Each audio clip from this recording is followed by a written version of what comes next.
Olá, tudo certo? Hoje a gente vai mergulhar fundo em um assunto que, olha, gera muita dúvida e até um certo receio no meio militar em Minas Gerais. O relatório reservado, o famoso RR. Ele é um instrumento super poderoso, mas que às vezes parece um bicho de sete cabeças. E a nossa missão aqui é justamente essa: desmistificar o RR, passar por cada detalhe, cada artigo, para entender de uma vez por todas o que é, como ele funciona na prática e, o mais importante, quais são as consequências de se fazer um.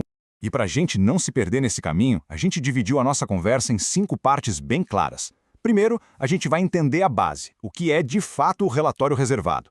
Depois, vamos para o lado prático, quando e como fazer um. Na sequência, a gente vai seguir o rastro desse documento para ver qual o caminho que ele percorre. O quarto ponto é crucial: as proteções para quem relata e os riscos envolvidos. E para fechar, a gente descobre no que tudo isso pode dar, ou seja, os possíveis desfechos. Preparados? Então bora lá! Muito bem, vamos começar pelo começo. Afinal, o que é esse tal de relatório reservado? Antes da gente se preocupar com prazo, com prova, com o que acontece depois, a gente precisa ter o conceito bem firme na cabeça. Qual é a finalidade dessa ferramenta? E é o próprio mapa, o manual de processos, que vai nos dar essa resposta. Tá aí a essência de tudo. O relatório reservado, em bom português, é o canal oficial para um militar de menor patente comunicar uma irregularidade séria, grave, cometida por um superior. Analisando o artigo 62, algumas palavras são chave. Primeiro, instrumento formal, ou seja, não é fofoca, não é conversa de corredor, não é denúncia anônima, é um documento sério que segue regras. Segundo, é para uma autoridade competente, tem endereço certo. E o ponto principal: serve para relatar atos contra a moralidade ou a legalidade. E é importantíssimo entender também o que o RR não é. O artigo 63 é muito claro sobre isso. Ele não é uma ferramenta para um subordinado virar um fiscal do chefe, sabe? Para ficar supervisionando ou auditando o trabalho do superior. Isso iria contra a própria hierarquia, onde o poder disciplinar vem de cima para baixo. O relatório, então, é uma medida de exceção, para situações graves, e não para resolver aquela discordância do dia a dia ou para questionar uma ordem. Ele é um mecanismo de defesa da instituição, não de insubordinação. E esses atos graves que a gente mencionou se apoiam em 2 pilares. O primeiro é o da moralidade, que o artigo 64 explica bem. Não é só fazer o que a lei manda, é agir com honestidade, com ética, com boa fé. O segundo pilar é o da legalidade, e aqui, para o militar, a régua é mais alta. Para um cidadão comum, o que não é proibido é permitido, certo? Para o agente público, a lógica é o contrário. Ele só pode fazer aquilo que a lei expressamente autoriza. Qualquer coisa fora disso já é uma ilegalidade. Beleza? Já entendemos a teoria, o que é e o que não é um RR. Agora, vamos para a prática. Digamos que um militar presenciou um fato grave. E aí, como ele transforma isso em um documento? Quais são os passos, o que não pode faltar? O manual dá um roteiro bem detalhado sobre isso. A primeira regra é sobre o tempo. O artigo 65 é direto ao ponto. O prazo é de 5 dias úteis para apresentar o relatório. E quando esse relógio começa a contar?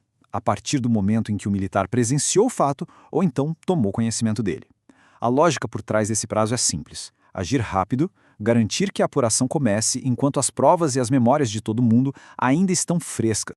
Ah, mas e se passar o prazo? Perdi os 5 dias e agora? Já era? Calma, não é bem assim. O artigo 65 também esclarece isso. O relatório não perde a validade. Se a administração ficou sabendo de um fato grave, mesmo que com atraso, ela continua tendo o dever de apurar. O problema é que a demora pode complicar a vida do próprio relator. Ele pode ser chamado a se explicar. E essa omissão, essa demora em comunicar, pode até gerar uma apuração disciplinar contra ele.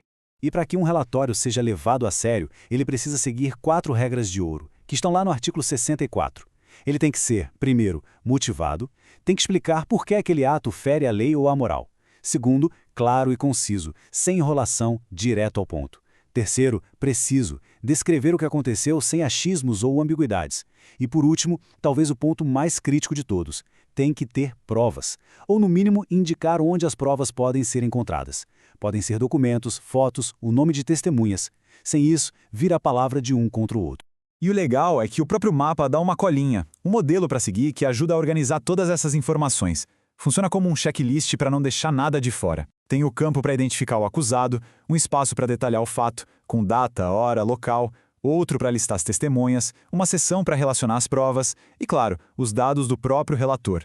Esse padrão garante a seriedade e a formalidade que o documento precisa Pronto, o relatório está escrito bem fundamentado, com provas e foi entregue. E agora, o que acontece com esse papel? Para qual mesa ele vai? Quem vai ler? A gente vai agora rastrear o caminho que esse documento faz dentro da instituição até chegar em quem de fato vai tomar uma decisão. Esse caminho tem algumas portas de entrada. Segundo o artigo 66, o relatório pode ser entregue ao comandante direto, a uma autoridade superior a ele ou diretamente na corregedoria. Quem recebe o documento faz uma primeira análise e se pergunta: esse assunto é comigo? Se a resposta for não, o artigo 67 estabelece um prazo de 5 dias úteis para encaminhar o relatório para a autoridade correta. Isso é uma garantia fundamental para que o caso não morra na praia, para que não fique parado na gaveta de quem não tem poder para resolver. Agora a gente chega num ponto muito, mas muito delicado e importante. Fazer um relatório reservado contra um superior é uma atitude séria e de grande responsabilidade. Por isso, o manual cria uma espécie de balança. De um lado, ele coloca proteções, garantias para quem relata um fato verdadeiro. Do outro, ele prevê consequências bem pesadas para quem usa essa ferramenta de má fé. Então, vamos ver o lado bom da balança, o lado da proteção. O artigo 68 traz duas garantias importantes. A primeira é que o relator pode pedir para ser afastado do seu superior enquanto o caso é apurado.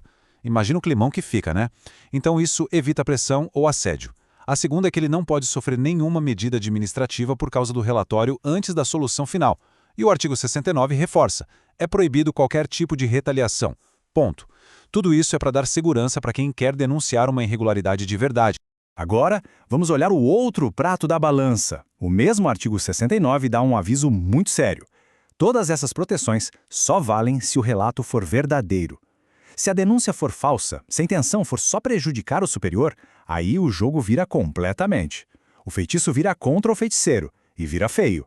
O denunciante pode responder na esfera criminal por denunciação caluniosa, na civil por danos morais e, claro, na administrativa por uma falta disciplinar gravíssima. A responsabilidade aqui é enorme.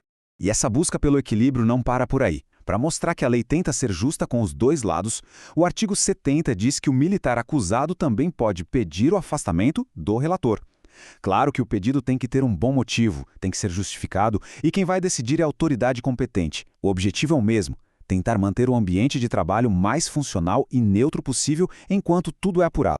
Muito bem, a gente já viu o que é o relatório, como se faz, para onde ele vai e quais os riscos e proteções. Agora falta a última etapa: no que tudo isso dá. Qual é o destino final? Depois que a autoridade competente analisa tudo, quais decisões ela pode tomar? Basicamente, são 3 caminhos possíveis. Pois é, de acordo com o artigo 71, a autoridade que está com o relatório em mãos pode seguir por 3 vias. Ela pode pedir esclarecimentos formais, pode determinar a instauração de um processo ou pode simplesmente decidir pelo arquivamento. E o que vai definir para qual desses caminhos o caso vai seguir? Adivinha? A força do que foi apresentado no relatório, principalmente as provas. Vamos dar um zoom em cada um. O primeiro, esclarecimentos, é como uma etapa preliminar. A autoridade chama o acusado e fala: fulano, me explica essa história aqui. A segunda opção, instauração de processo, é quando a coisa fica mais séria. É sinal de que há indícios fortes. Isso pode começar com uma investigação preliminar, um RIP, ou se as provas já forem muito robustas, pode ir direto para uma sindicância, a ASAD, ou até para um inquérito policial militar, o IPM. E por último, o arquivamento. Isso acontece quando o fato relatado já foi apurado e resolvido antes. Mas atenção, não dá para arquivar do nada. A decisão tem que ser muito bem fundamentada, explicando por quê. E com isso, a gente fecha o ciclo completo do relatório reservado. Deu para perceber que ele é muito mais do que um simples formulário, né?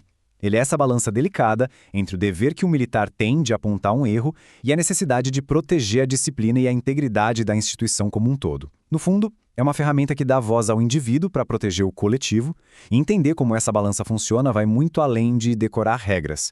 É compreender um dos mecanismos que mantém a saúde ética e legal da corporação.